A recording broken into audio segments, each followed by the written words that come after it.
Bueno, vamos a ver, nos habíamos quedado haciendo estos ejercicios. Solamente una cosa más antes de ver la pregunta final.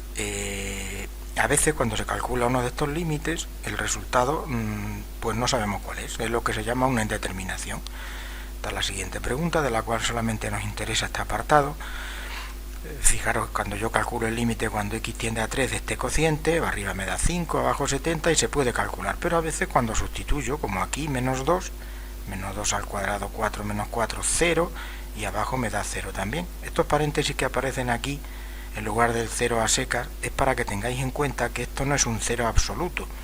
Cuando yo me voy acercando a menos 2, no significa que valga menos 2 justo. El valor que estoy sustituyendo aquí es muy cercano a menos 2, pero que no llega a él. Por lo tanto, esto no es un 0 absoluto, es un número muy pequeño. Pero claro, ¿cuánto sale de dividir un número muy pequeño entre otro también? Pues depende de cuán pequeños sean uno y otro. No podemos decir cuál es el resultado de esto. Esto a veces puede resultar paradójico, decir, bueno, 0 entre 0, pues 1, o se me van, ¿no? Cuando hablamos de 0 o de infinito, no nos estamos refiriendo a valores concretos. Esto es un número muy pequeño y esto también, pero este, siendo pequeño el de arriba, puede ser mucho más pequeño que el de abajo, con lo cual el resultado nos dará 0. Puede ser el de arriba siendo muy pequeño, pero aún siendo pequeño mucho más grande que el de abajo, con lo cual lo de arriba nos daría infinito, y en general no sabemos cuánto es.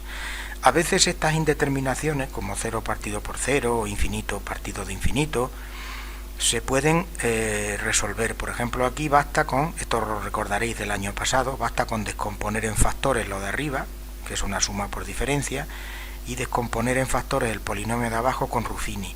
Y entonces veis que el término x más 2 se puede eliminar y cuando yo recalculo el límite se ha deshecho la indeterminación. Esto puede hacerse, esto rara vez lo tendremos que hacer, pero bueno, por si acaso nos sale alguno, lo haremos. Vale. Esta es la herramienta final para calcular los límites. Si hubierais visto derivadas el año pasado, podríamos empezar a hacer todos los límites con esta regla. Que básicamente lo que dice es que cuando yo tengo el límite de un cociente que me da una indeterminación, 0 partido por 0 o infinito partido por infinito, el límite de este cociente es igual al límite del cociente de las derivadas. Pero para eso tendríamos que saber derivar, que no sabemos. No os preocupéis, que cuando veamos el tema siguiente retomaremos esta pregunta, ¿vale? Bien, esto es lo que nos interesa aquí llegar, desde aquí hasta el teorema de Bolzano, que es el primer teorema que sí que tenemos que saber, aunque eso lo resolvamos para el próximo día. Continuidad en un intervalo. Vamos a ver, nosotros hemos visto qué ocurre en una función que está partida, ¿no? Un tramo por la izquierda, un tramo por la derecha, cómo calcular el límite en este punto y cómo ver si la función es continua en este punto. Lo que hacemos es que el límite por la izquierda tiene que coincidir con el límite por la derecha, aquí no le ocurre, y además coincidir con el valor de la función. En ese caso la función es continua en un punto. Pero ¿cómo saber si una función es continua en toda la recta real o en un intervalo más grande? Pues aquí está la clave. Una función se dice continua en un intervalo, que puede ser toda la recta real o un intervalo finito, si lo es en cada uno de los puntos del intervalo. Entonces, aquí recordamos unas cuantas cosas del año pasado. Las funciones elementales, lo estoy leyendo, que utilizamos habitualmente son continuas en todos los puntos en los que están definidas. Por ejemplo, las funciones polinómicas. Los polinomios son siempre continuos. Las funciones trigonométricas del seno y el coseno, la tangente no. Las funciones exponenciales, las funciones del logaritmo, que es continua siempre desde 0 hasta infinito, abierto. Las raíces, que siempre son continuas cuando lo de dentro es positivo. En general, las funciones normales son continuas siempre. Lo único que hay que evitar son las funciones definidas por tramos, que en ese caso lo que tenemos que ver es qué es lo que ocurre en el punto de ruptura. Porque por la izquierda será normalmente una función normal y por la derecha también. Y en general, cuando tengamos que estudiar si una función es continua en un intervalo, lo que tendremos que ver es qué es lo que ocurre en estos puntos de ruptura o en los puntos donde se anula el denominador. No va a haber más casos de ese tipo. Entonces, cuando a mí me digan que estudie la continuidad de una función, en general bastará con que la estudie en el punto donde se rompe o en el punto que anula el denominador. Vale, entonces, el típico problema en este caso, pues es, a ver, aquí, ¿dónde estaba? Tenía yo por aquí, este es el típico problema, este es del año 19, ¿vale? Este es el problema. Dice, sea una función e elevado a menos x por la izquierda del 0, e elevado a x a la derecha del 0, estudiar si la función es continua. Lo de derivable nos lo saltamos. Estudiar si esta función es continua. E elevado a menos x y e elevado a x. Vale, esta función, yo no tengo por qué saber representarla, aunque las funciones exponenciales nos conviene saber cómo son, igual que los polinomios, etcétera, etcétera. Entonces vamos a ver cómo resolvemos esto y luego vais a coger uno vosotros para el próximo día. Pero antes no nos viene mal, utilizando la función, la calculadora, pues ver un poco, a ver, primero lo que hemos dicho, los polinomios, sea como sea el polinomio, se pueden calcular siempre. Yo me estoy inventando uno ahora, de cualquier manera, cualquier polinomio, ponerlo como queráis, es siempre continuo. El primer polinomio más sencillo es el grado 2, el grado 1, que sería una recta, el grado 2, que es una parábola, y luego grado 3 y sucesivos, pues hacen figuras de este tipo, pero son siempre continuos, existen siempre y sin ningún problema. Las funciones exponenciales, como por ejemplo e elevado a x o 2 elevado a x, son siempre continuas. Si la base, por ejemplo esta, ¿veis? 2 elevado a x, si la base es mayor que 1, pues son siempre funciones de este tipo. Cortan siempre en el punto 0, vale 1.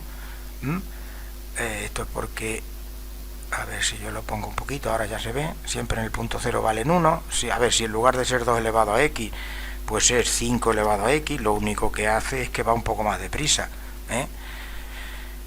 Esto, funciones polinómicas, funciones exponenciales, siempre no tienen saltos. Voy a quitarlas todas estas. Las funciones trigonométricas del seno y el coseno siempre son continuas. El coseno va desfasado con esto, la tangente no, pero estas que nos piden sí. Logaritmos, si yo calculo el logaritmo pues de cualquier cosa de x en general, veis que esta función verde existe desde 0 hasta infinito, porque los logaritmos de números negativos no existen, pero son siempre también funciones continuas, ¿vale? Lo único, entonces, polinomios, exponenciales, logaritmos siempre continuos. Ahora lo que nosotros queremos es ver esta función. Esta, ¿no? ¿Dónde la tenemos el ejercicio? Aquí. Esta función. ¿Cómo estudiaríamos la continuidad de esta función? ¿Qué diríamos? Pues lo que decimos es que a la izquierda del 0 es una exponencial. Las funciones exponenciales son continuas siempre. Y a la derecha también es una exponencial, por lo tanto para los valores mayores que 0 es continua. El único punto a estudiar es el 0. Esto habría que escribirlo aquí, ¿vale? El único punto a estudiar es el 0 porque a la izquierda y a la derecha son funciones exponenciales que se pueden calcular. Entonces en el punto 0 tenemos que ver que el límite de la función en el punto 0 coincida con el valor de la función en el punto 0. Este era el criterio para que la función sea continua. Entonces vamos a calcular el límite en el punto 0. Tenemos que distinguir entre el 0 por la izquierda, que cogeríamos este valor. A ver que se me ha ido aquí, no sé por qué esto siempre sale un poco mal aquí. Bueno, entonces aquí por la izquierda del 0 sería e elevado a menos x, que esto es e elevado a menos 0, que es 0, e elevado a 0, que esto es e, ¿vale? Por la izquierda. No, perdón, e elevado a 0, que es 1. Cualquier cosa elevado a 0 es 1.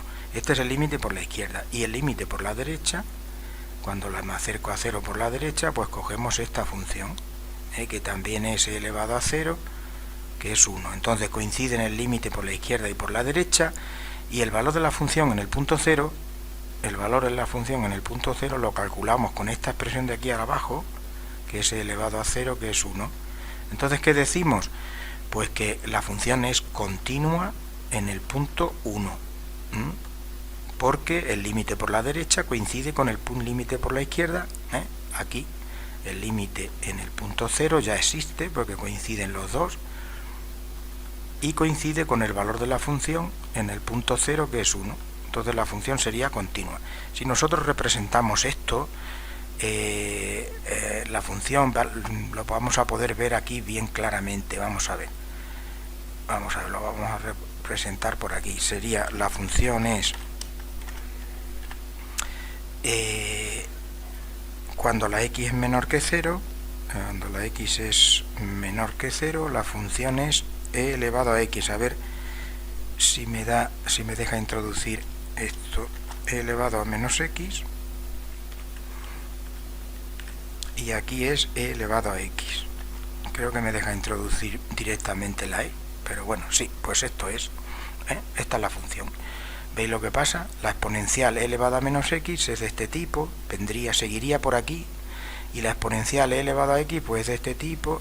Aquí no existe, no está dibujada, pero sería esto. Los dos tramos coinciden en el punto 0, valen los dos 1, el límite vale 1 en ese punto, y la función es continua. Esto es lo que hemos visto en realidad cuando hemos calculado este límite que teníamos ahí de Entonces, la continuidad, pues la función es continua en todos los puntos a la izquierda y a la derecha porque son exponenciales, y en el punto 0 es continua porque hemos visto que el límite de la función en el punto coincide con el valor de la función, ¿vale? Bueno, entonces lo que yo os voy a pedir aquí en vuestro libro es que hagáis uno de estos ejercicios que ya tenemos por aquí en el teorema de Bolzano, este de aquí. Esto está en la página, bueno, está en la parte de atrás, es la página 230. Quiero que hagáis este ejercicio. Aquí tiene hecho uno, lo que pasa es que esos límites se hacen por derivadas y este no lo podéis tomar como referencia, pero este sí. Determinar los valores de A y B para que esta función sea continua. Mirad, a la izquierda del 0 es un polinomio, salvo esta parte B. Entre 0 y pi es una función seno, y a la derecha es una función cuadrada, eso es una parábola. Para que la función sea continua, aquí lo que tenemos que ver es qué ocurre en el 0 y en pi, porque en esos puntos, en el resto de puntos no hay problema. A la izquierda del 0 es un polinomio, siempre continua, a la derecha del 0 y hasta pi es un seno que también es continua siempre, y a la derecha del pi es una función cuadrática que es continua siempre. Entonces la función será continua si lo es en el 0 y en pi. Y lo que tenemos que ver es que en el 0 el límite por la izquierda coincide con el límite por la derecha y con el valor de la función, y luego también en pi. A ver, bueno, entonces intentar hacer ese ejercicio, a ver cuánto nos queda. Sí, intentar hacer ese ejercicio y el próximo día ya lo corregimos. Este sí que es un ejercicio típico, que de parámetros, determinar unos parámetros A y B para que la función sea continua, ¿de acuerdo? Bueno, lo dejamos ahí, ese ejercicio me lo mandáis en cuanto lo tengáis antes de la sesión de mañana.